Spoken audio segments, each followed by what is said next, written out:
ഇപ്പോൾ കോൺഗ്രസ് നേതാവ് എ.കെ. ആന്റണി മാധ്യമങ്ങളോട് സംസാരിക്കുകയാണ്. അതിന്റെ തത്സമയ സംപ്രേഷണത്തിലേക്ക്. മോഡിയാണ് നല്ലൊരു നേതാവ്, അദ്ദേഹത്തിന്റെ രാഷ്ട്രീയം നല്ലതാണെന്നൊക്കെ പറയുമ്പോൾ അത് ഒഴിവാക്കേണ്ടിയിരുന്നല്ലേ? ഞാൻ നേരത്തെ തന്നെ KPCCയുടെ പരാതി കിട്ടിയപ്പോൾ ഇത്തരം കാര്യങ്ങളിൽ കൂടുതൽ ജാഗ്രത വേണമെന്ന് ഞാൻ അദ്ദേഹത്തോട് പറഞ്ഞിട്ടുള്ളതാണ്.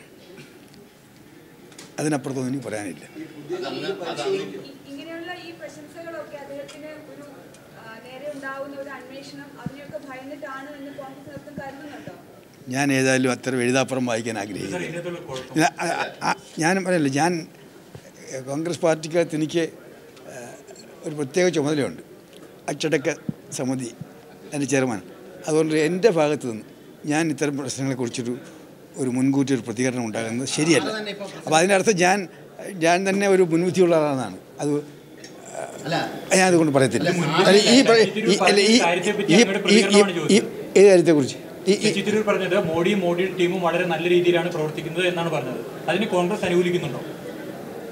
എന്ത് ചോദ്യമാണിത്?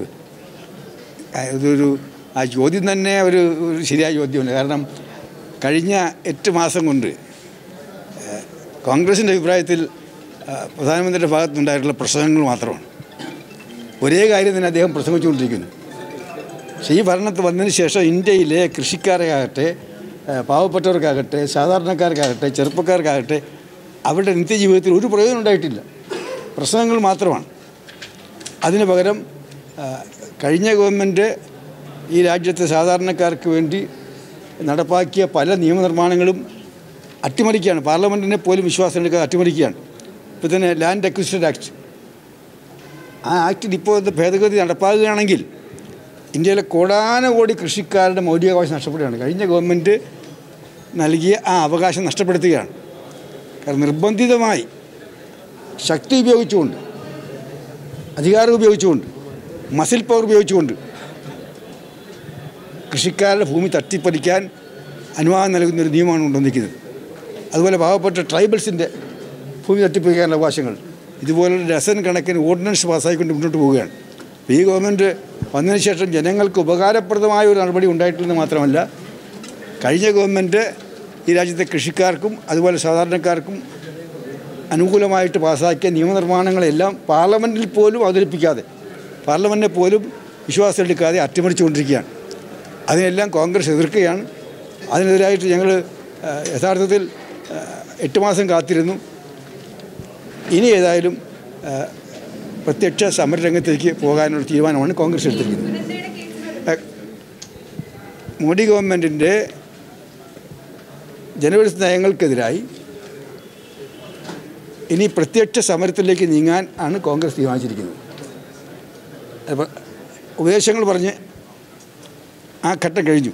ഇനി സമരം, കൃഷിക്കാരെയും സാധാരണക്കാരെയും ജനങ്ങളെ സംഘടിപ്പിച്ചുകൊണ്ടുള്ള സമരങ്ങളിലേക്കാണ് കോൺഗ്രസ് നീങ്ങാൻ പോകുന്നത്. അങ്ങ് ഇതൊക്കെ പറയുമ്പോൾ തന്നെയാണ് ഈ പാർട്ടിയിലെ തന്നെ ഒരു MP ശശി തരൂർ അദ്ദേഹത്തെ തന്നെ, മോഡിയെ തന്നെ പ്രശംസിച്ചുകൊണ്ട് വീണ്ടും സ്റ്റേറ്റ്മെന്റ് നടത്തി പാർട്ടിക്കാർക്കിടയിൽ, നേതാക്കൾക്കിടയിൽ പാർട്ടി നേതൃത്വത്തിൽ കൺഫ്യൂഷൻ ഉണ്ടാക്കുന്നത്. അതാണ് ഞങ്ങൾ ചോദിക്കുന്നത്. പാർട്ടി പ്രവർത്തകർക്കോ നേതാക്കൾക്കോ ഒരു കൺഫ്യൂഷനും ഇല്ല. ഇന്നത്തെ കേന്ദ്ര ഗവൺമെൻറ് നടപടികളുടെ ഫലമായിട്ട് ഈ രാജ്യത്തെ ജനങ്ങൾക്ക് കൂടുതൽ പ്രയാസങ്ങളും ദുഃഖങ്ങളും ദുരിതങ്ങളും ഉണ്ടായിക്കൊണ്ടിരിക്കുകയാണ്. അതിനെല്ലാം ഉപരി ഏറ്റവും അപകടം ഈ രാജ്യത്തെ വർഗീയ ധ്രുവീകരണം ഒരു അജണ്ടയാക്കി നടപ്പായിക്കൊണ്ടിരിക്കുകയാണ്. ഈ രാജ്യത്തെ നാശമാണ്. ഇന്ത്യയുടെ ഐക്യത്തിനും അഖണ്ഡതയ്ക്കും സമാധാനത്തിനും അപകടമായിട്ടുള്ള ഒരു നടപടിയാണ്. അതിനെയൊക്കെ ഞങ്ങൾ തുറന്നു കാണിക്കാനാണ് ഉദ്ദേശിക്കുന്നത്. എന്തോ